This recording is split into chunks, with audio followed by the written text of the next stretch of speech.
चलिए नमस्कार साथियों, मैं अजीत स्वागत करता हूं आपके अपने प्यारे परिवार रोजगार विद अंकित पर। कैसे हैं आप सब लोग? आशा है बहुत अच्छे होंगे, स्वस्थ होंगे, लाजवाब होंगे।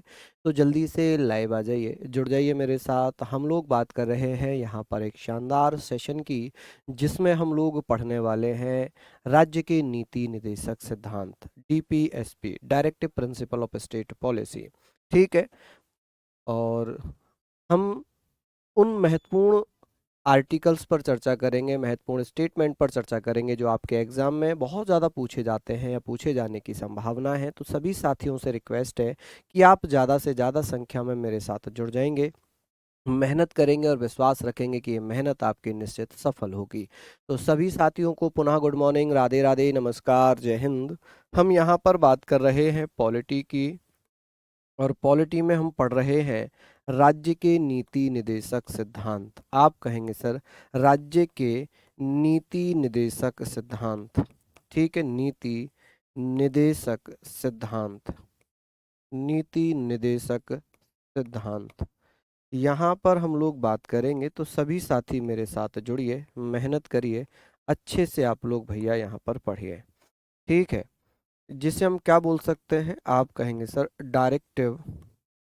Directive principle of state policy. ठीक है, प्रिंसिपल। बहुत अच्छे से सारी चीज़ों को हम यहाँ पर लिख लेंगे। इसे शॉर्ट फॉर्म में हम DPSP लिखते हैं। क्या लिखते हैं? DPSP। बहुत सारे बच्चे पूछते हैं सर DPSP है क्या? Directive principle of state policy, जिसे राज्य के नीति निदेशक सिद्धांत के रूप में हम पढ़ेंगे।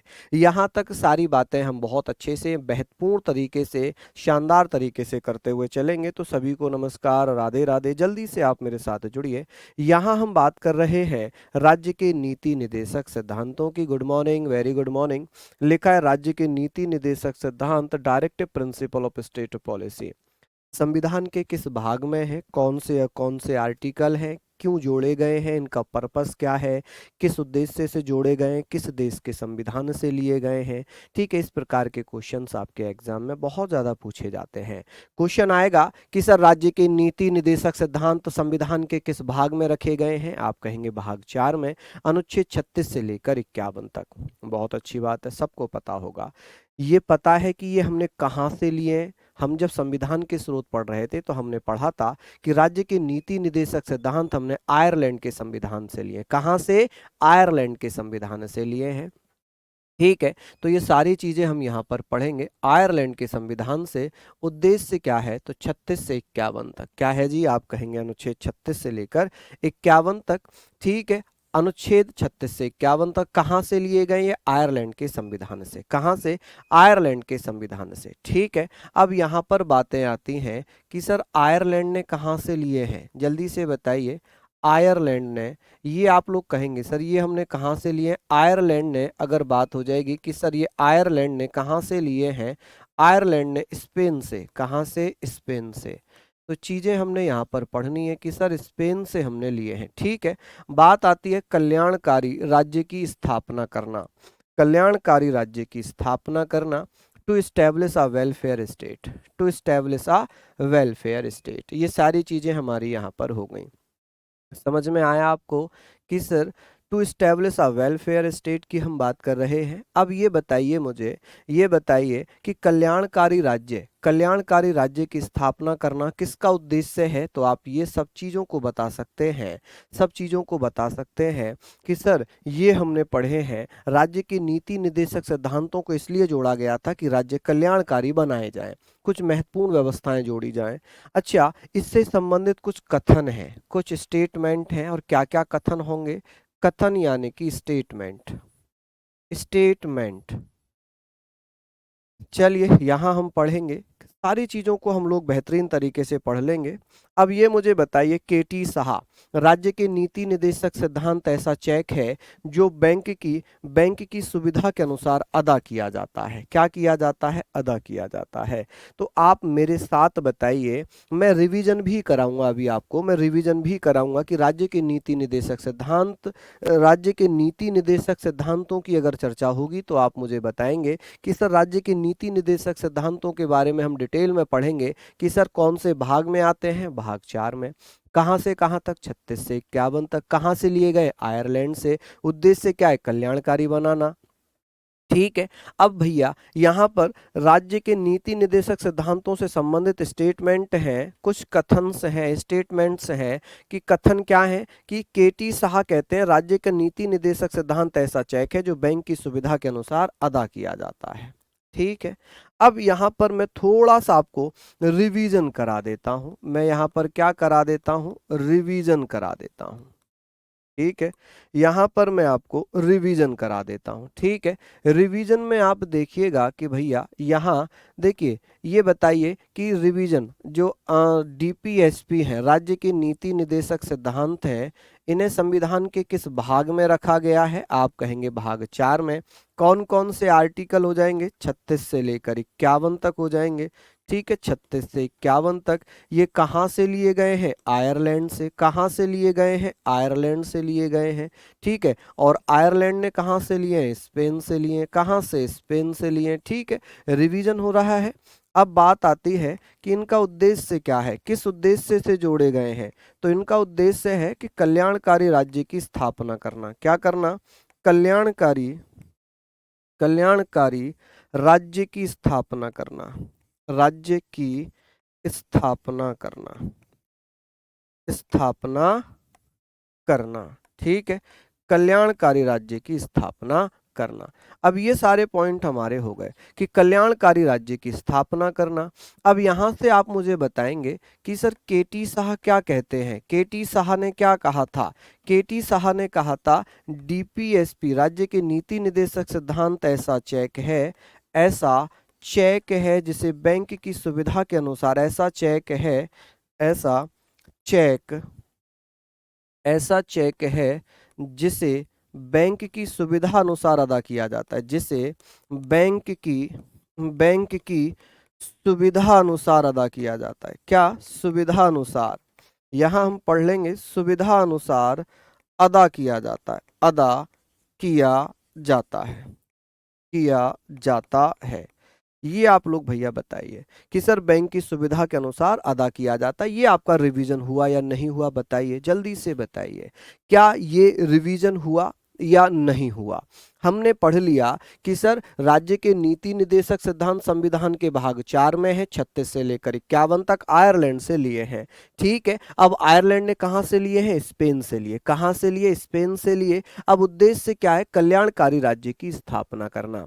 क्या करना? कल्याणकारी राज्य की स्थापना करना। बात आती है कि केटी साहा ने क्या कहा था कि डीपीएसपी ऐसा चेक है जिसे बैंक की सुविधा के अनुसार अदा किया जाता है, कि बैंक अपनी सुविधा के अनुसार अदा करती है। ठीक है, सारी चीजें हमने यहां पर पढ़ ली। आगे बात आती है कि सर और भी कुछ कथन है, और भी कुछ कथन है। देखिए, अंबेडकर साहब ने, जी ऑस्टिन ने, टीटी कृष्णाचार्य ने क्या क्या बातें कही हैं। हम यहाँ पर बात कर रहे हैं, बताएंगे कि सर डीपीएसपी को संविधान की आत्मा किसने कहा था? डीपीएसपी को संविधान की आत्मा, G Austin called the DPSP the soul of the constitution. DPSP संविधान की आत्मा है, ये स्टेटमेंट किसने कही है? आप जल्दी जल्दी से मुझे बताएं, जल्दी जल्दी से आप मुझे बताइए, फटाफट से बताइए कि सर डीपीएसपी संविधान की आत्मा है, ये किसने कहा था? तो ये भैया किसने कहा है? डीपीएसपी संविधान की आत्मा है, ये किसने कहा है? कौन कौन भैया बता देंगे? तो आप कहेंगे सर ये किसने कहा था? जी ऑस्टिन ने। किसने? जी ऑस्टिन ने कहा था। ठीक है, हम यहाँ पर बात कर रहे हैं कि अंबेडकर साहब ने क्या कहा था। अंबेडकर साहब ने कहा था डीपीएसपी संविधान की अनोखी या नवीन विशेषता है।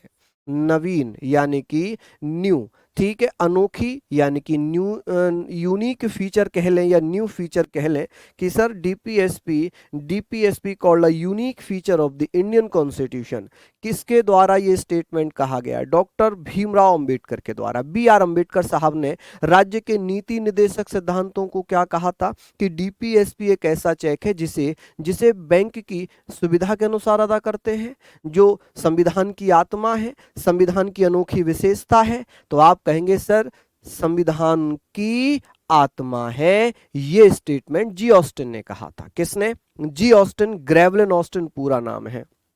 ठीक है, अंबेडकर साहब ने कहा था कि राज्य के नीति निर्देशक सिद्धांत संविधान की अनोखी विशेषता या नवीन विशेषता है। समझ रहे हैं आप लोग? प्रैक्टिस भी करवाओ भैया। प्रैक्टिस 2 बजे से लेकर 4 बजे तक यूट्यूब पर चलती है रोजगार विद अंकित पर। आप वहां पर प्रैक्टिस सेट क्यों नहीं लगाते, या केवल यहीं पर कमेंट करते हैं कि प्रैक्टिस भी कराओ। अब भाई ऐसा तो होगा नहीं ना कि आपको हर चीज एक ही जगह पर मिलेगी। आप एप्लीकेशन पर पढ़ रहे हैं, प्रैक्टिस आपकी यूट्यूब पर चल रही है, तो थोड़ा सा आपको भी तो मेहनत करना पड़ेगा। बताइए, मैं कब से कह रहा हूं कि बेटा आपकी 2 बजे से लेकर 4 बजे तक प्रैक्टिस सेट चलता है 100 क्वेश्चन का, आप क्यों नहीं करते हैं प्रैक्टिस सेट? बताइए, आपको भी तो करना पड़ेगा ना, मेहनत तो आपको भी करना पड़ेगा। लेकिन बिना मेहनत के कुछ नहीं होता जी, बिना मेहनत के कुछ नहीं होता। समझ रहे हैं आप मेरी बात? चलिए, यहाँ पर टीटी कृष्णाचारी जी क्या कहते हैं, ये कहते हैं कि डीपीएसपी भावनाओं का वास्तविक कूड़ादान या सच्चा कूड़ादान है। सच्चा कूड़ादान है, कूड़ादान। ठीक है जी, वास्तविक कूड़ादान या सच्चा कूड़ादान। और रियल डस्टबिन ऑफ इमोशंस, और रियल डस्टबिन ऑफ इमोशंस। ठीक है, ये आप लोग बता सकते हैं। ठीक है, अब यहाँ पर बताइए कि सर ये इंपोर्टेंट हो जाएगा, कानून बनाते समय राज्य के नीति निर्देशक सिद्धांतों को ध्यान में रखना चाहिए। जब संसद राज्य कानून बनाए तो राज्य के नीति निर्देशक सिद्धांतों को ध्यान में रखना चाहिए। ठीक है जी, ये सारी चीजें हमने पढ़ ली। हम यहाँ पर इन बातों पर चर्चा करेंगे, हम यहाँ पर बातों को चर्चा करेंगे, सारी चीजों को देखिएगा। चलिए जल्दी जल्दी से आप लोग चीजों को पढ़िए। हम यहाँ पर बात करेंगे, सारे पॉइंटों को ध्यान में रखेंगे। अब एक बार फिर से हम इसका रिवीजन करेंगे, क्योंकि मुझे लगता है कि आप पढ़ते ही नहीं हैं घर पे। ठीक है, रिवीजन हम यहाँ पर करेंगे।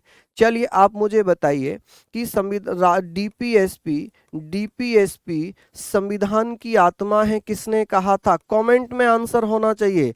संविधान की आत्मा है, किसने कहा था आत्मा है? तो आप कहेंगे सर जी ऑस्टिन ने। किसने कहा था? जी ऑस्टिन ने कहा था। ठीक है, जी ऑस्टिन।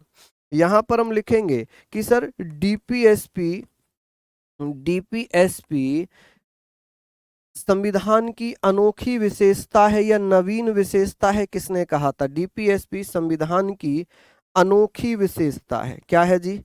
अनोखी विशेषता।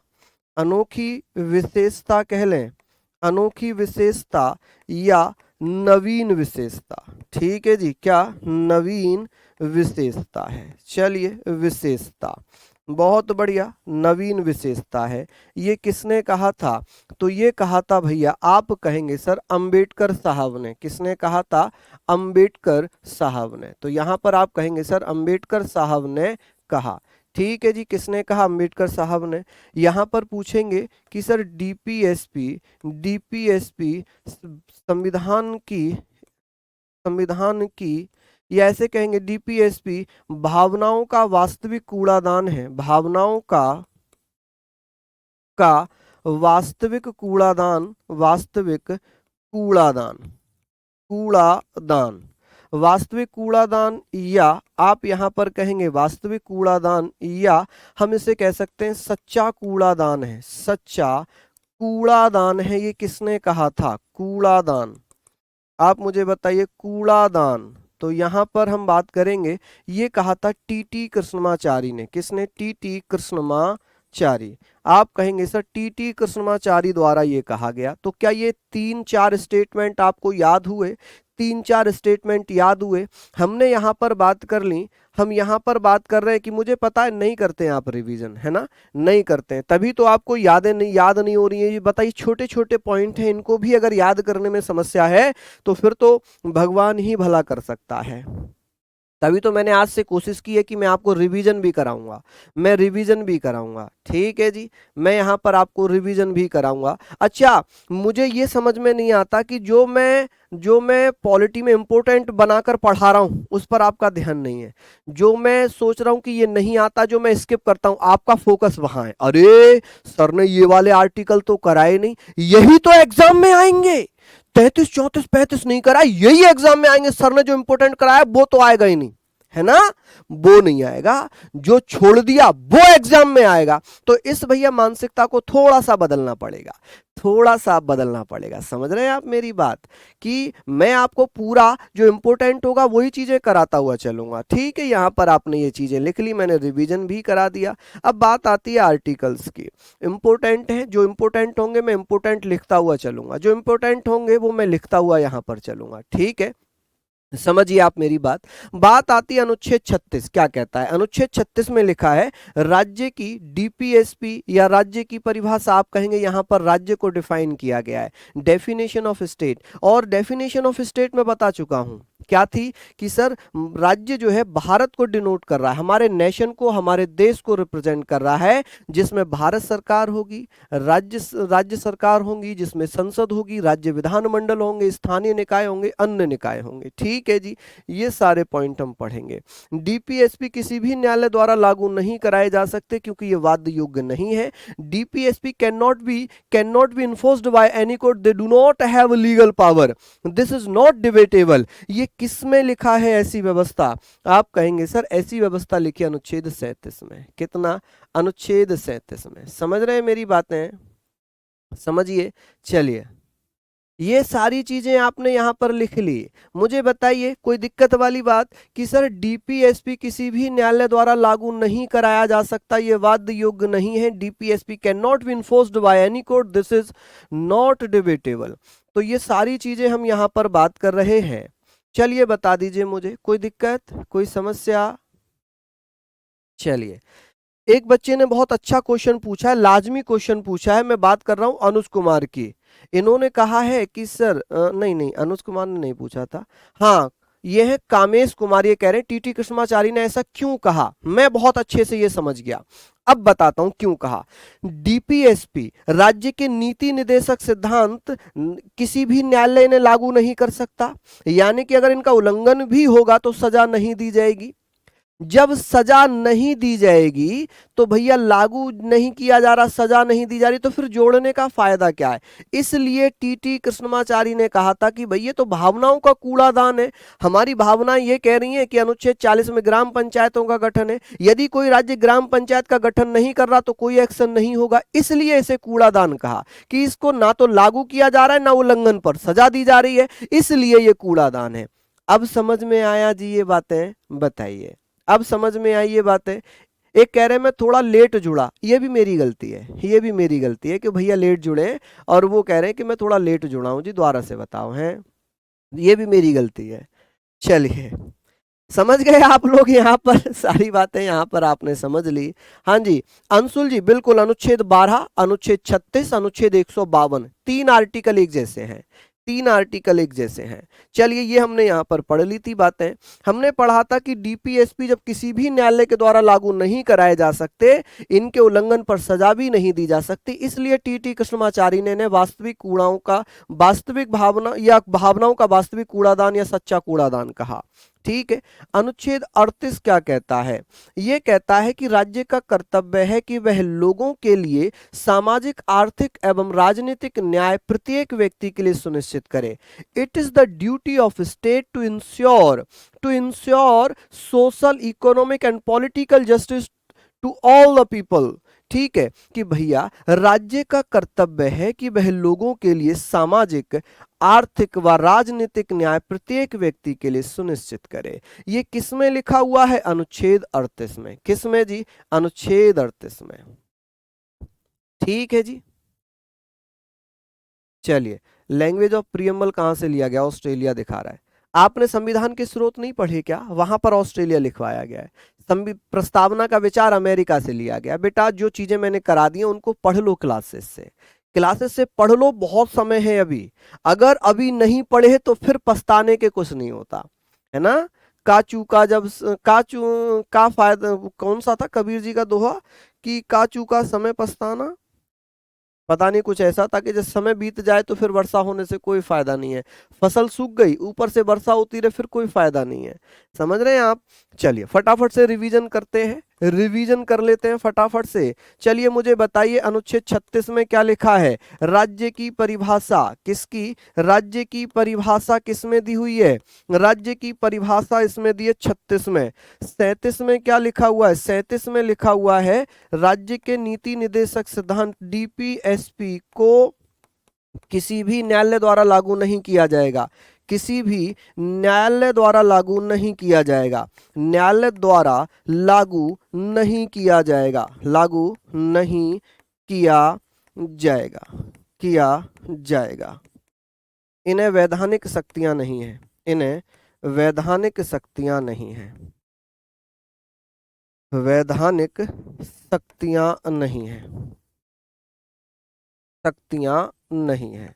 चलिए लिख लीजिए, यहां पर हमने बात कर ली, यहां पर हमने बात कर ली, ठीक है जी। अनुच्छेद, अनुच्छेद ये हमने लिख लिया। अनुच्छेद 38 में क्या लिखा है, इसमें लिखा है राजनीतिक यानी कि सामाजिक एवं सामाजिक, सामाजिक सामाजिक आर्थिक और राजनीतिक, आर्थिक एवं राजनीतिक, राजनीतिक, राजनीतिक न्याय, न्याय प्रत्येक व्यक्ति को दिया जाए। क्या किया जाए, प्रत्येक व्यक्ति को उपलब्ध किया जाए, व्यक्ति को दिया जाए, ये राज्य का कर्तव्य है। ठीक है जी, 3-3 आर्टिकल हम रिवाइज कर रहे हैं। बताइए समस्या तो नहीं हो रही। हमने कहा कि किसी भी न्यायालय द्वारा लागू नहीं किया जा सकता क्योंकि ये वाद्य योग्य नहीं है, इन्हें वैधानिक शक्तियां प्राप्त नहीं है। चलिए,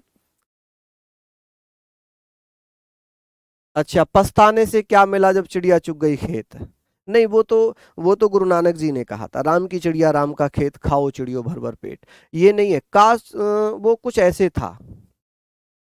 ठीक है, चलिए जल्दी जल्दी से। अब पछतात होत का जब चिड़िया चुग जाए खेत, ये अलग वाला मुहावरा है, वो अलग मुहावरा था। चलिए, रिवीजन ना कराऊं, चलिए कोई बात नहीं, नहीं कराऊंगा, आप कर लेना फिर रिवीजन। बात आती है अनुच्छेद 39 की।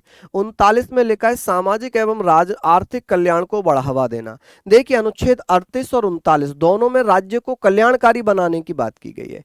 अनुच्छेद अनुच्छेद 48 का वर्षा जब कृषि सुखाने समय चूका पुनी का पछताने, नितिन कुमार गजब का, ये वाला था जो मैं बोलना चाह रहा था।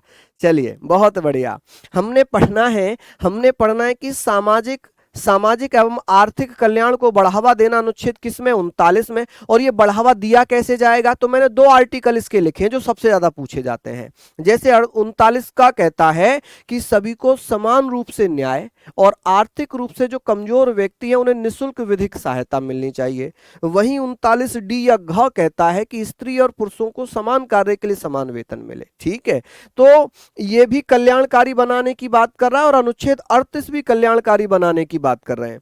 तो आप कहेंगे सर सामाजिक एवं आर्थिक कल्याण को बढ़ावा देना अनुच्छेद 39 में दिया है, वैसे ही 38 में भी कल्याणकारी बनाने की बात हो रही है। 38 में कैसे कल्याणकारी बनाया जाएगा राज्य को, आप कहेंगे सर, आप कहेंगे कि सामाजिक आर्थिक राजनीतिक न्याय देकर।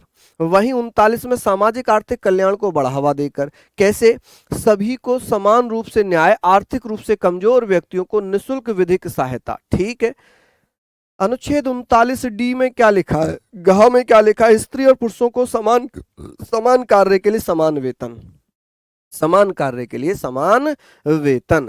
समझ रहे हैं आप मेरी बात, यहीं पर रिवीजन करा रहा हूं। 39 में क्या लिखा है, कल्याणकारी बनाने की व्यवस्था। कैसे बनेगा कल्याणकारी राज्य, सामाजिक और आर्थिक कल्याण को बढ़ावा देने से। और कैसे बढ़ावा दिया जाएगा, अनुच्छेद 39 का कहता है कि सभी को समान रूप से न्याय मिलना चाहिए, equal justice to all and provision free legal aid to economically weak persons, यानी कि ऐसे कमजोर व्यक्ति जो अपना वकील हायर नहीं कर सकते उन्हें वकील दिया जाए। कोर्ट में आप देखते हैं ना कि मैं तो बहुत गरीब हूं जज साहब, मिलॉर्ड मैं अपना वकील नहीं कर सकता, मेरे पास पैसे नहीं है, तो जज साहब कहते हैं अंकल जी घबराइए मत, बाबा घबराओ मत, हम आपको अपना वकील दे रहे हैं।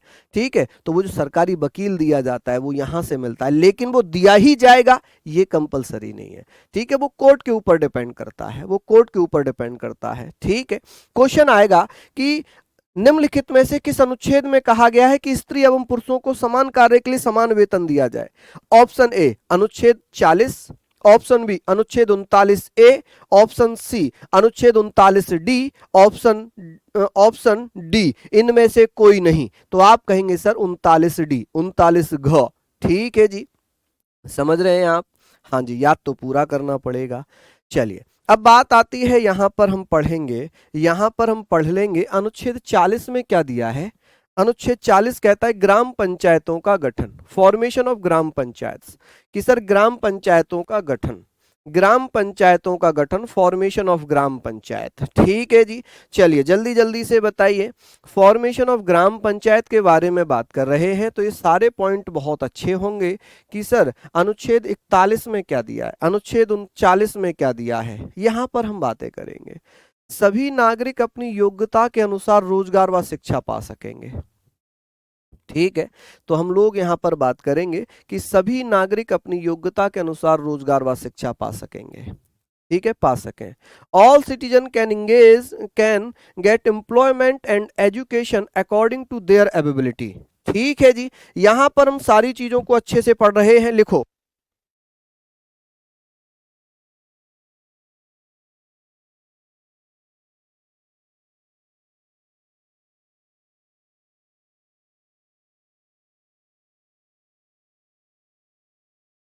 चलिए लिख लीजिए आप लोग कि सर ये हमने पढ़ लिया यहां पर।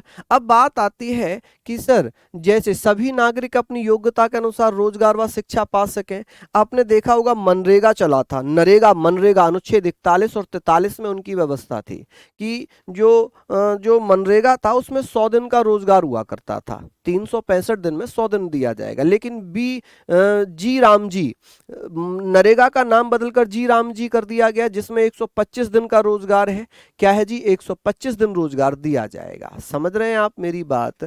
चलिए, यहां पर लिखा है all citizen can get employment and education according to their ability, according to their ability. चलिए, अब यहां पर बात होगी, यहां पर बात होगी कार्य करने की न्याय संगत एवं मानवीय दशाएं। चलिए, कार्य करने की न्याय संगत एवं मानवीय दशाएं। चलिए बहुत बढ़िया, हम बात करते हैं कि कार्य करने की न्याय संगत एवं मानवीय दशाएं। अब बात यहां पर आ रही है भैया प्रसूति सहायता, स्त्रियों को प्रसूति सहायता मिले। प्रसूति सहायता का क्या मतलब है? मैटरनिटी हेल्प, यदि कोई महिला गर्भवती है तो उसे भैया गर्भवती महिला को क्या दिया जाए, हेल्प दी जाए। जैसे उसे जो प्रेगनेंसी लीव होती है 6 महीने की सरकारी लीव होती है, प्राइवेट संस्थानों के ऊपर डिपेंड करता है, वो 2 महीने की दे 1 महीने की दे, वो उनके ऊपर डिपेंड करता है। ठीक है जी, चलिए बहुत बढ़िया।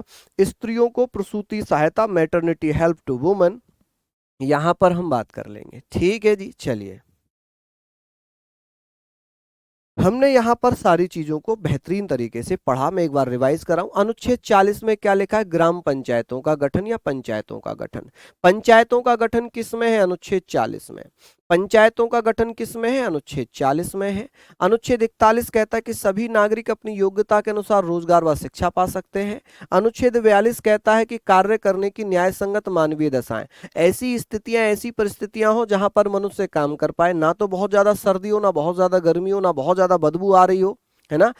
जहां मैं अभी क्लास ले रहा हूं या जहां आप लाइब्रेरी में बैठकर पढ़ रहे हैं, वहां पर अगर भयंकर गर्मी लग रही होती, आप पढ़ पाते? नहीं पढ़ पाते।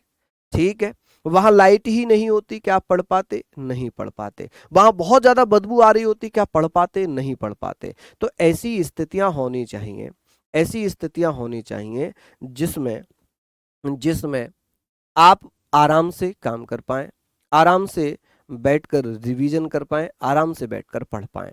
ठीक है जी, चलिए हमने पढ़ लिया। अनुच्छेद 42 कहता है कि कार्य करने की न्याय संगत तथा मानवीय दशाएं, कार्य करने की न्याय संगत तथा मानवीय दशाएं। स्त्रियों की प्रसूति सहायता, जो स्त्री हैं उन्हें मैटरनिटी हेल्प मिले।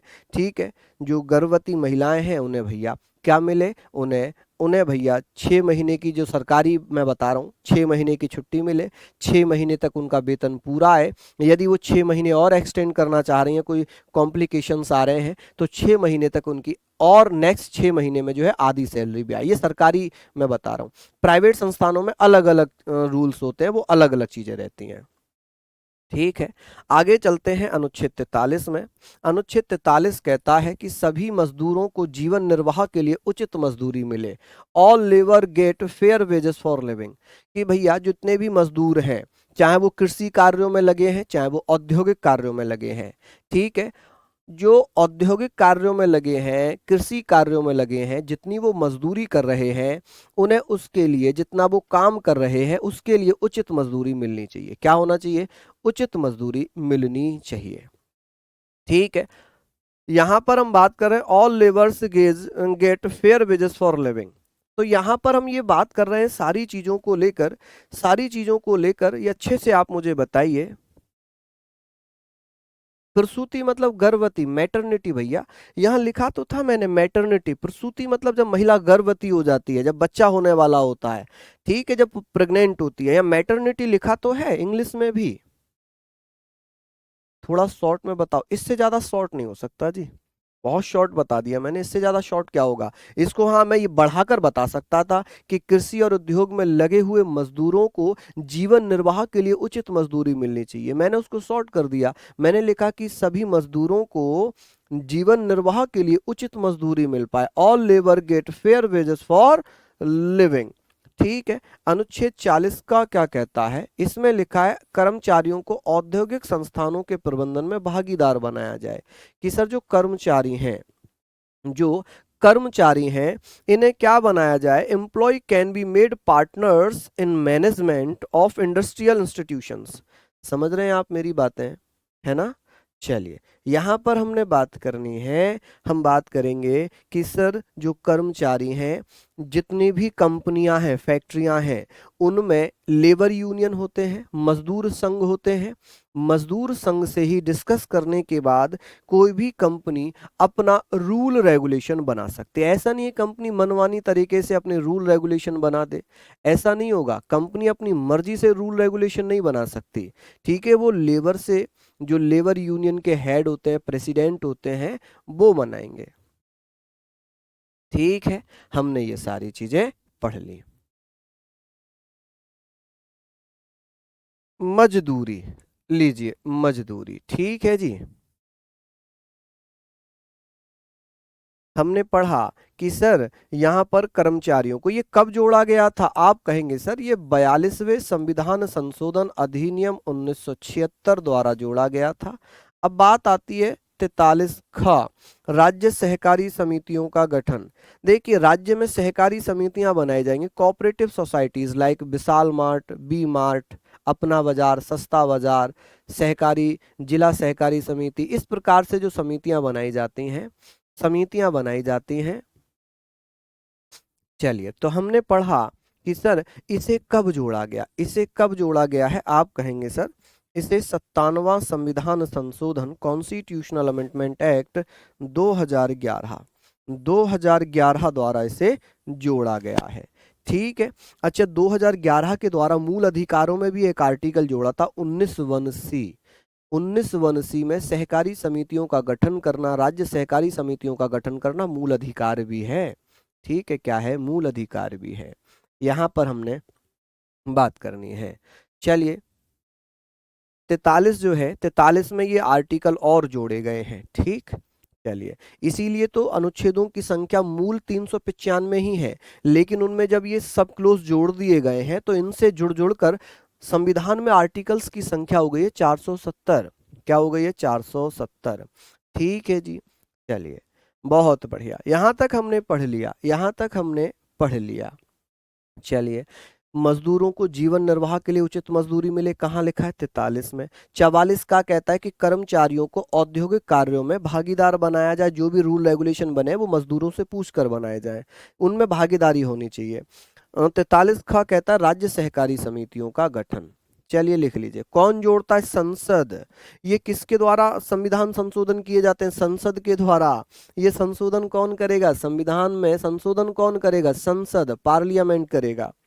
आगे बात करते हैं अनुच्छेद 44। अनुच्छेद 44 में क्या लिखा है? समान नागरिक संहिता। समान नागरिक संहिता यानी कि 6 वर्ष के कम आयु के बच्चों के लिए प्रारंभिक बाल्यावस्था, देख रेख और शिक्षा का अधिकार।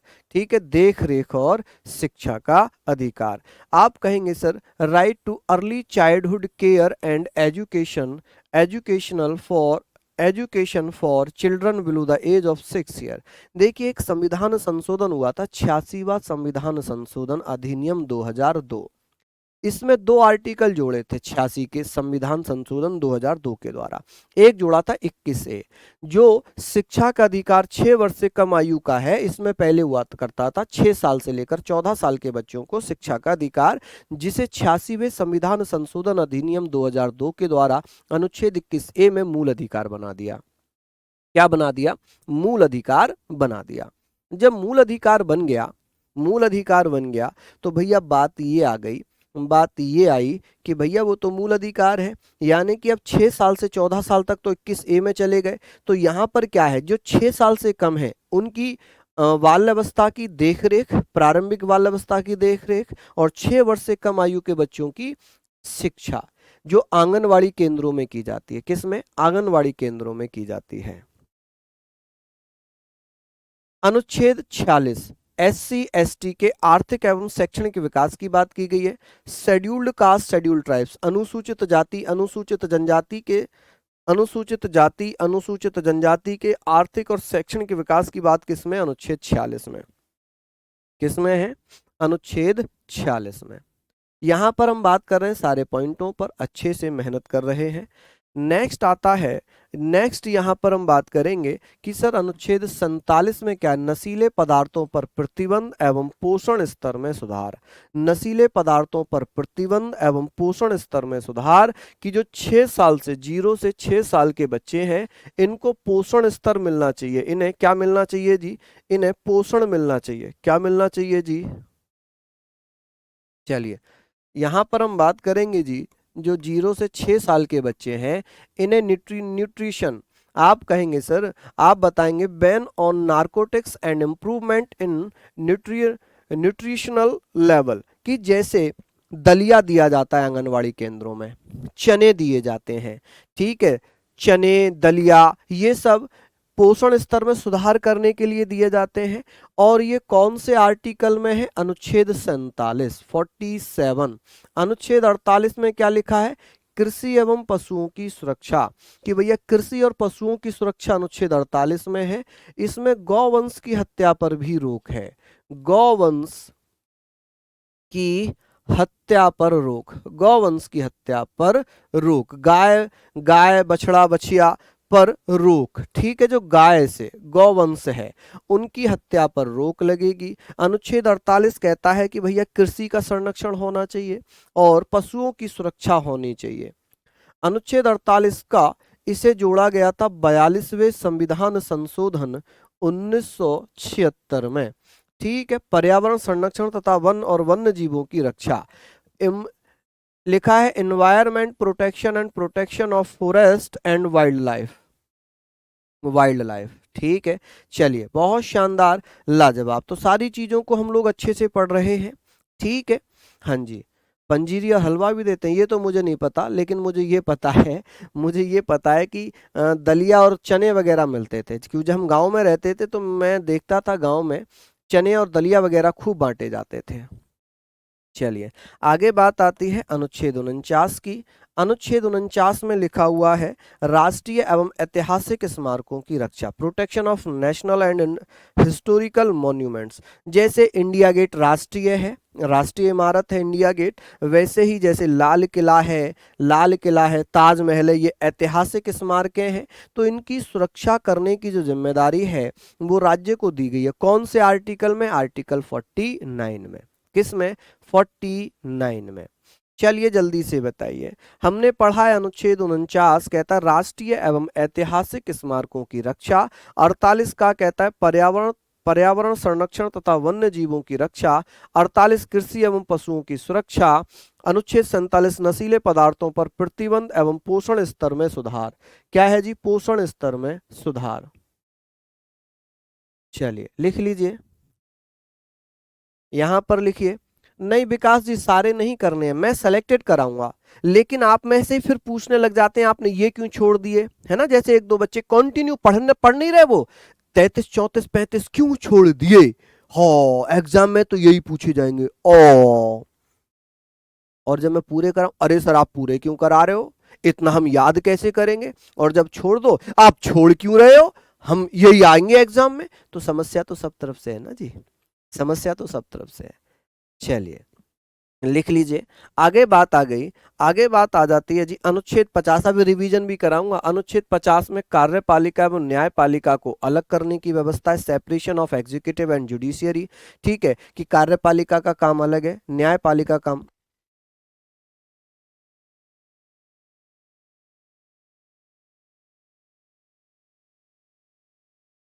चलिए बहुत बढ़िया, तो ये सारे पॉइंट हमने यहाँ पर पढ़ लिए। अनुच्छेद अनुच्छेद 51 कहता है कि अंतरराष्ट्रीय शांति और सुरक्षा तथा भारत की विदेश नीति से संबंधित निर्देशक तत्व, ये राज्य की सुरक्षा करना, हमारी सुरक्षा करना, ये सारी चीजें हम बात करेंगे। कि directive principles related to international peace and security and India's foreigner policy, सभी बहुत महत्वपूर्ण चीजें हैं, इनको आप लोग अच्छे से पढ़ें, इनको आप मेहनत करें। सर 48 का 48 ए भी लिख सकते हैं, 48 का, बिल्कुल जैसे ही 48 का है वैसे ही इसे 48 ए लिखते हैं, इंग्लिश में, हिंदी में क लिखते हैं। हाँ जी, अरे जानना तो जरूरी है गुरुना गुरुदेव, जानना बिल्कुल जरूरी है, मैं आपके विरोध में नहीं हूं माय डियर ब्रदर, जानना बहुत जरूरी है, लेकिन उसके लिए आपको क्या करना पड़ेगा, उसके लिए आपको खुद भी थोड़ी सी मेहनत करनी पड़ेगी, है ना। अब मान लो 470 आर्टिकल है, क्या मैं सब कराऊंगा, आप सब पढ़ लेंगे, नहीं पढ़ेंगे ना, तो मैं एग्जाम ओरिएंटेड चीजें कराऊंगा ना आप लोगों को, समझ रहे हैं आप मेरी बात। अब यहां पर हमने ये बातें कर ली, मैं एक बार फिर से रिवाइज करा देता हूं कि राज्य के नीति निर्देशक सिद्धांत संविधान के भाग 4 में अनुच्छेद 36 से 51 तक है, आयरलैंड के संविधान से लिए गए, आयरलैंड ने स्पेन से लिए, इनका उद्देश्य है राज्य को कल्याणकारी बनाना। अनुच्छेद 36 में लिखा है कि राज्य की परिभाषा, 37 में लिखा है कि ये ने किसी भी न्यायालय द्वारा लागू नहीं करा सकते, वैधानिक नहीं है, ठीक है। वही बात आती है कि सर 38 में लिखा है कि भैया सामाजिक आर्थिक राजनीतिक न्याय सबको मिलना चाहिए। 39 में लिखा है कि सबको आर्थिक और सामाजिक कल्याण में बढ़ावा मिलना चाहिए, कैसे, 39 ए में लिखा है कि समान रूप से न्याय एवं आर्थिक रूप से कमजोर व्यक्तियों को निःशुल्क विधिक सहायता। 39 डी में लिखा है स्त्री एवं पुरुषों को समान कार्य के लिए समान वेतन। वहीं 40 में लिखा है पंचायतों का गठन। 41 में लिखा है कि कुछ वर्गों के लिए विशेष प्रावधान, ठीक है। अब कुछ वर्गों के लिए नहीं, 41 में लिखा है कि कुछ मामलों में रोजगार व शिक्षा का अधिकार। 42 में कार्य एवं न्याय संगत मानवीय दशाएं, प्रसूति सहायता। 43 में मजदूरों को उचित मजदूरी। 43 का में लिखा हुआ है कि मजदूरों को औद्योगिक कार्यों के प्रबंधन में भागीदारी। 43 ख में लिखा है या बी में लिखा है कि सहकारी समितियों का गठन। 44 में लिखा है समान नागरिक संहिता, इसमें 44 कहाँ गया, 44 तो मैंने पढ़ा दिया ना, समान नागरिक संहिता। गोवा इसको लागू करने वाला गोवा था, पहला लागू करने वाला कौन था, गोवा। और आजादी के बाद कौन था, आजादी के बाद, आप कहेंगे सर आजादी के बाद कौन था, तो यहां पर आजादी के बाद था जिसका नाम क्या होगा, आजादी के बाद आप लोग कह सकते हैं कि सर क्या नाम था आजादी के बाद, तो यूके आजादी के बाद लागू करने वाला पहला बना, और गोवा भैया पहले से ही था। ठीक है, तो ये सारी चीजें हैं, इनको आप लोग पढ़ना। अभी भैया दूसरी क्लास का टाइम हो रहा है, तो मैं माफी चाहता हूँ, थोड़ा सा आज जो है बच्चे की स्कूल में चला गया था, पेरेंट्स मीटिंग भी थी और फीस वीस भी जमा करनी थी उसकी, तो मैं आज इस वजह से थोड़ा सा 15 मिनट लेट आया हूँ, ठीक है।